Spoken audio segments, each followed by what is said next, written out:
because a lot of people are asking me, how did you learn how to cut? Well, I learned how to cut back in the 80s from hitting shitty balls. Me and Leslie talked about 3 years ago. It must have been about 3.5 years ago. And what I wanted from her was to develop a ball, and we kind of brainstormed on it, develop a ball that would help you cut, the ball. Because a lot of people are asking me, how did you learn how to cut? Well, I learned how to cut back in the 80s from hitting shitty balls. So the only way to get distance on any kind of shitty ball is to cut it. It was And you reached out to Leslie, and you could have reached out to anybody. Yeah, here's the deal too, Yeah. because I knew what she did. Like, she was a chemical engineer, so I knew what she did and who she worked for. I'd already did background check on her and everything. So I wanted to see if she can develop a ball, because and I didn't reach out to anybody else but her. And I want to reach out if she can develop a ball that would actually help people cut, right? It would be the same size and the same weight as a regular ball, because there's a lot of balls out there aren't the same weight. So I want it to be the same size, because that has a lot to do with cutting if you're going to swing the same size. So you got to have swing the same size ball. So I gave her all these specs on what I wanted to do. It helps you hit the ball. This ball that we have, right? This training ball.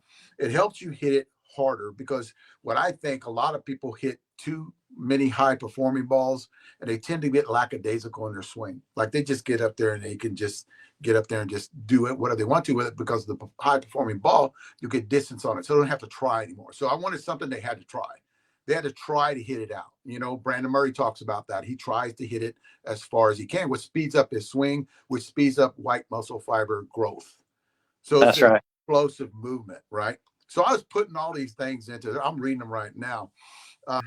It's something that I wanted. The big thing is I wanted to be resistant to water. Like, I wanted to be a one-piece ball and resistant to water, and it was a single mode ball, right? And if she could do that, she's just said, let me work on it, right? And then ta-da, she came up with it and sent it to me. I bet it was weeks after I talked to her. There's so many other things. Water resistant. I want it to be durable and not crack up, from hitting it so many times. Now, guys, this is the ball. I have not cleaned this ball. This is the ball. There's no cracks. That ball is maybe 3 years old, and we've been hitting for 3 years. So with senior softball bat reviews. So we're hitting the shit out of the ball with senior softball bat reviews. This is the ball. It has no, how a lot of these balls that you'll get that where the air is coming to the top, so we'll get a little bubble in it where you can grab and peel it off. It has none of that. We still have all ours. Only me and you had some. Yes. So nobody else had it. Threw them in my bag, and it was an ongoing joke because we would hide it when we throw it, and the guys would hit it, and they're like, "Oh, I seen it. Yeah, I seen it. And I wanted to see what they can do with it, and it worked exactly the way I asked her to do it. It worked great, where you had to spin it to get it out. And it helps you swing. If you're hitting it, then that's the only thing you're hitting in the off season. It doesn't damage your bat, right? You can hit it in 30, 40 degree weather. It's great for tee work.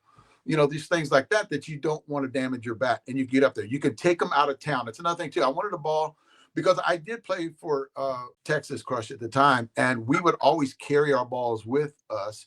The problem that I had was we would crack bats whenever we do BP with those balls, because they would get waterlogged over the years, and we'd be taking BP in the morning.